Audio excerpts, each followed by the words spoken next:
High secret वाली चीज़ है, बड़ी ही इंपॉर्टेंट मशीन है और ज़बरदस्त टेक्निक है। हमारे रीजन के अंदर किसी ने इतनी बड़ी कोशिश नहीं की। जम्मू यूट्यूब चैनल, आज की वीडियो बड़ी ही ख़ास होने वाली है। उसकी बुनियादी वजह यह है कि जैसे मेरा आपके साथ प्रॉमिस है कि मैं आपको मॉडर्न परफ्यूमरी की तरफ लेके जाऊंगा और बहुत सारे ऐसी चीज़ें दिखाऊंगा जो आपने कभी गुमान भी नहीं की होंगी। आपको रियल फेस उन चीज़ों को दिखाऊंगा और उनके यूजेज के बारे में बताऊंगा। ये मशीन जो आपके सामने रखी गई है बड़ी ही इंपॉर्टेंट मशीन है और इसको GCM मशीन कहते हैं। ये बुनियादी तौर पे गैस क्रोमेटोग्राफिक असूल पे काम करती है और इस मशीन को गैस क्रोमेटोग्राफिक मशीन भी कहते हैं।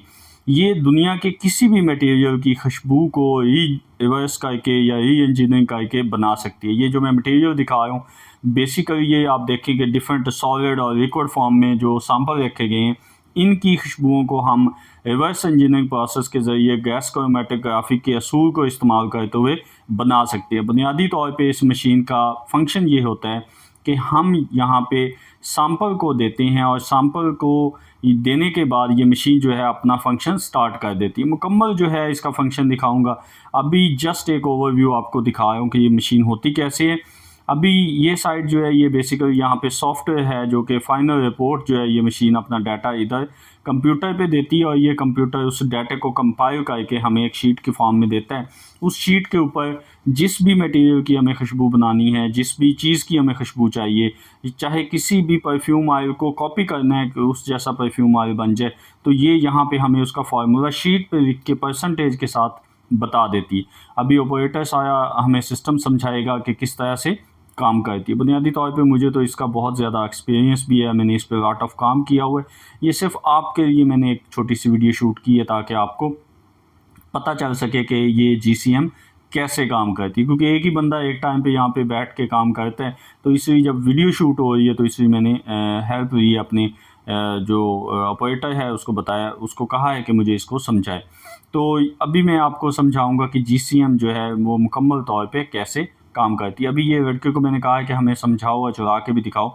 अभी मैंने इसको कहा है कि इसको ऑपरेट करके दिखाओ। ये सबसे पहले इसको ऑन का है, ऑन करने के बाद इसकी रीडिंग्स चेक करेगा कि ये अपने जो है टोटल तौर पे न्यूट्रलाइज है और ये वर्किंग कंडीशन में। सबसे पहले किसी भी मशीन को चलाने से पहले हमें ये देखना होता है, मेक श्योर करना होता है कि ये ओके फॉर्म में है। ये देखें इस वक्त जो है ये ऑन हो गई है और इसका सैंपल पॉइंट भी मैंने आपको बड़ा क्लोज करके दिखा दिया है। अभी जो है फर्दर इसको क्या करेंगे, सैंपल देंगे। सैंपल देने के बाद ये अपना काम शुरू कर देगी। सबसे पहले इसकी जितनी भी एडजस्टमेंट है यानी इसको 0 पे करना होता है ताकि इसके अंदर जो ऑलरेडी रीडिंग्स या डाटा मौजूद है वो फिनिश हो जाए, ताकि वो न्यू आने वाला सैंपल जो है वो बेहतर तरीके से एनालाइज हो सके और उसका जो एक्यूरेट डाटा है वो हमारे पास आ सके। तो अभी इसको ये रीस्टार्ट का है। रीस्टार्ट करने के बाद हम ये जो आपको रेड सा छोटा सा बटन नज़र आया, इस बटन के ऊपर हमने, ये बेसिकली बटन नहीं है, ये बेसिकली सैंपल पॉइंट है। यहाँ पे हम सैंपल रखेंगे। सैंपल रखने के बाद क्या होता है कि ये मशीन यहाँ से फीड लेती है। फीड लेने के बाद उस लिक्विड को या उस मटेरियल की खुशबू को डिटेक्ट करती है। डिटेक्ट करने के बाद वेपोराइज करती है। वेपोराइज करने के बाद जो मॉलिक्यूलर फॉर्म में जब केमिकल्स आ जाते हैं उनको एनालाइज करती है। एनालाइज करने के बाद फिर शीट के ऊपर डाटा को दे देती है कि इसमें कौन सी चीज़ किस परसेंटेज के अंदर मौजूद है। तो आप वैसे ही क्या करेंगे कि जितनी जितनी परसेंटेज उस शीट के ऊपर लिखी है उस शीट के मुताबिक आप उतने उतने परसेंट केमिकल्स को मिक्स करेंगे। मिक्स करने के बाद आपका जो है वैसी खुशबू बन के तैयार होगी। ये बेसिकली T20 जो है मैं दिखा रहा था। बुनियादी तौर पे इस मशीन की जो सफाई है वो T20 के ज़रिए की जाती है। हालांकि पाकिस्तान में परफ्यूमरी के अंदर T20 यूज़ किया जाता है जो कि हैज़र्डफुल है। यहाँ पे आप देखेंगे कि जो प्रॉपर जो मशीनों की वॉशिंग है वो T20 के साथ की जाती है, क्योंकि ये एक अच्छा वॉशिंग एजेंट भी है, यानी साफ़ कर सकता है। इसके अंदर ये सफाई की अच्छी ताकत मौजूद है। अच्छा जी, अभी वापस आते हैं। अभी ऑन हो रही है, जैसे ऑन होगी, ऑन होने के बाद इसका जितना भी डाटा है वो सारे का सारे रीसेट हो जाएगा, क्योंकि ये टाइम लेती है। अब देखें उसने फंक्शन अपना स्टार्ट कर दिया। वो देखें अपना सैंपल पिक करेगी। सैंपल पिक करने के बाद ये सैंपल बेसिकली इस वक्त पिक नहीं कर रही। यहाँ पे हमने T20 रखा हुआ है। ये T20 को इंजेक्ट करके एक दफ़ा पूरी मशीन में उसको वॉश करने के लिए लेके जाएगी, ताकि पहली जो खुशबू थी उस सारी की सारी यहाँ पे ख़त्म हो जाएगी। बुनियादी तौर पे T20 नहीं, इसको हम अगर कहें कि मेथनॉल अगर हम यूज़ करें तो ज़्यादा सूटेबल वर्ड होगा, क्योंकि यहाँ पे एग्जैक्टली हम यूज़ भी मेथनॉल ही करें, तो उर्फ़ आम में पाकिस्तान में उसको T20 कहते हैं।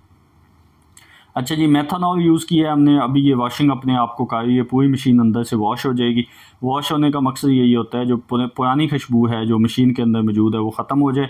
उसके बाद जब नया मटेरियल दिया जाए या नया सैंपल दिया जाए तो उससे क्या होगा कि नई खुशबू जो है पुरानी खुशबू से मुतासर ना हो। इस तरह अगर मिक्सिंग होगी नई और पुरानी खुशबू की तो रिज़ल्ट जो है वो फ़ाइन नहीं रहते, ये बहुत ज़्यादा ख्याल करना होता है। लेकिन ये ऑटोमेटिक है, ये यूजुअली जो है जर्मन टेक्नोलॉजी की यूज़ की जाती है, GCM जो हाई एंड की मशीनें होती हैं, हाई टेक्नोलॉजी होती है, तो ये ज़्यादातर इसके अंदर गलती का चांस बहुत ही कम होता है। तो अभी इसको क्या है कि हम देख रहे हैं कि जो डाटा जो आया है वो क्या है, क्योंकि सबसे पहले हम जब इसकी वॉशिंग करते हैं तब भी कुछ डाटा हमें शो हो रहा होता है कि अंदर जाके जो आपने सैंपल दिया है मेथनॉल का वो क्या क्या काम का है और कैसे सफाई का है। जब ये मुकम्मल तौर पे वॉश आउट हो जाएगा उसके बाद फिर हम इसको एक्चुअल जो हमने मटेरियल जिसको एनालाइज करवाना है उसका सैंपल रखेंगे, जिससे ये इंजेक्ट करेगा अपने अंदर। मशीन जो है मशीन इंजेक्ट करने के बाद उसको मुकम्मल तौर पे एनालाइज करेगी, लेकिन ये 2 घंटे का टाइम लेती है एक सैंपल को एनालाइज करने में। फौरी तौर पे ये एनालाइज नहीं करती, क्योंकि ये एक प्रोसीजर होता है जिसमें एक एक मालिक्यूल को अलग करना, अलग करके तोड़ना, तोड़ के उसको आइडेंटिफाई करना कि ये कौन सा केमिकल है। ये ज़ाहिर बात है मशीन के अंदर ये सारा प्रोसेस हो रहा होता है, लेकिन फिर भी हमें 2 घंटों का वेट करना पड़ता है। उसके बाद जो फाइनल रिज़ल्ट्स हैं वो हमें डाटा शीट की फॉर्म में इस कंप्यूटर के ऊपर शो हो जाती हैं। अभी देखें ये दोबारा वर्किंग स्टार्ट हो रही है, हम एक्चुअल ये देखें अभी एक्चुअल सैंपल ले रही है। पहले इसने अपने आप को साफ़ किया, साफ़ करने के बाद अभी एक्चुअल सैंपल जो है वो ले रही है, ठीक है जी। और ये देखें वो कहता है मेथनॉल से हमने इसको साफ़ कर दिया, लेकिन अभी ये एक्चुअल सैंपल की तरफ जा रही है।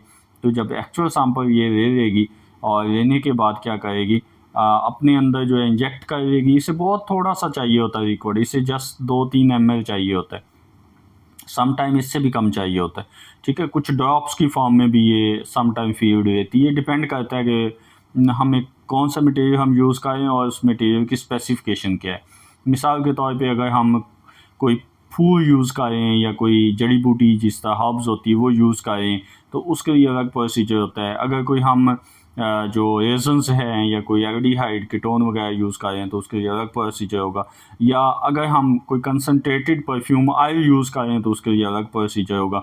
इसी तरह एसेंशियल्स ऑयल के लिए थोड़ा सा अलग प्रोसीजर होता है, यानी मटेरियल टू मटेरियल इसकी फीड जो है वो चेंज होती जाती है, बाकी जो फंक्शंस है वो ऑलमोस्ट सेम रहती हैं, ठीक है जी। तो आपको समझाने के लिए मैं ये सारी चीज़ें आपके सामने दिखा रहा हूँ ताकि आप देख सकें कि जदीद परफ्यूमरी जो है वो किस तरह से की जाती है। बुनियादी तौर पे ये मशीन इतनी इम्पॉर्टेंट है कि इसके आने की वजह से दुनिया में बड़ी बड़ी कंपनियां ओपन हो गई हैं, क्योंकि पहले जो है जस्ट परफ्यूमर ही परफ्यूम को बनाते थे और उसके बाद वो अपनी ही मलकियत में रखते हुए सेल करते थे। अभी इस मशीन के आने की वजह से आप दुनिया की किसी भी खुशबू को रिवर्स इंजीनियरिंग के प्रोसेस के ज़रिए इस गैस क्रोमेटिक प्रोसेस से गुजार के आप उसको रीजनरेट कर सकते हैं। ये सबसे अच्छी बात है। अभी कोई भी खुशबू के अंदर जो है हिडन सीक्रेट नहीं रहा। आप किसी भी खुशबू की को चेक कर सकते हैं, उसके अंदर मौजूद मॉलिक्यूल को चेक कर सकते हैं, उसका फार्मूला सेट कर सकते हैं और वैसी ही खुशबू ऑफ कोर्स 2-4% का फ़र्क तो होता है, लेकिन हम नियर अबाउट बहुत ज़्यादा क्लोज तरीन खुशबू वैसी बना सकते हैं। ये बड़ी ही ब्लेसिंग की बात है कि हम इस नतीजे पे पहुंच गए हैं ड्यू टू साइंटिफिक सक्सेस के दुनिया में साइंस की वजह से जो तरक्की हो रही है उसकी वजह से ये पॉसिबल हो सके। अभी ये देखें अपने आप को पूरी तरह से सेट कर रही है। सेट करने के बाद सैंपल को इसने टेक किया है। सैंपल को टेक करने के बाद ये फर्दर प्रोसीजर जो है ये स्टार्ट कर देती है, लेकिन ये 2 घंटे का टाइम लेगी उसको आइडेंटिफाई करने में। ज़ाहिर बात है एक सैंपल जो है वो अगर 2 से 4 घंटे भी ले ले तो कोई बड़ी बात नहीं, क्योंकि ये बहुत ही इम्पॉर्टेंट होता है कि आप किसी भी परफ्यूम ऑयल को या फिर एसेंशियल ऑयल को हम रिवर्स इंजीनियरिंग के ज़रिए जो है दोबारा बना सके। ये देखिए इसने सैंपल फिर टेक किया है। टेक करने के बाद इसको फिर डाइल्यूट करेगी, ऊपर ले जाके डाइल्यूट करने के बाद फिर फर्दर इसको गैस क्रोमेटोग्राफिक असूल के तहत, क्योंकि इसके अंदर जो गैस के मालिक्यूल हैं वो आपके परफ्यूम ऑयल और एसेंशियल ऑयल या फिर कोई भी और मटेरियल है जिसकी खुशबू आप बनाना चाहते हैं, उसके मालिक्यूल को ये तोड़ती है। तोड़ने के बाद उसको रीड आउट करती है, पढ़ती है। पढ़ने के बाद इसको अंदाज़ा हो जाता है उसके अंदर क्या चीज़ें हैं, और वो एग्जैक्ट एंड एक्यूरेट, क्योंकि ये ज़ाहिर बात है ये मशीन है, ये इंसान नहीं है कि इसमें मिस्टेक का ख़दशा हो, ये एक्यूरेट चीज़ें बता देती है। और वैसे वैसे ही हम उतनी मकदार में चीज़ें लेके मिक्स करते हैं तो हमारे पास जो है रिज़ल्ट्स आ जाते हैं जो हमने लेने होते हैं रिज़ल्ट्स। तो ये एक ज़बरदस्त टेक्निक है, और ये परफ्यूमरी की वो टेक्निक है जो आम तौर पे फैक्ट्रियों में की जाती है, और ये हिडन है, ये कभी भी यूट्यूब पे एटलीस्ट इस तरह से नहीं दिखाया गया। ख़ास तौर पे हमारे रीजन के अंदर किसी ने इतनी बड़ी कोशिश नहीं की, क्योंकि ये एक बहुत जो है हाई सीक्रेट वाली चीज़ है जो आम तौर पे परफ्यूमरी के अंदर जो है सीक्रेट रखा जाता है और लोगों को नहीं बताया जाता। लेकिन मेरा मकसद आपको सिखाना है और आपको एक लेवल पे लेके जाना है कि आप हाई एंड प्रोडक्ट बना सकें और आप अपना नाम दुनिया में परफ्यूम इंडस्ट्री के हवाले से पैदा कर सकें।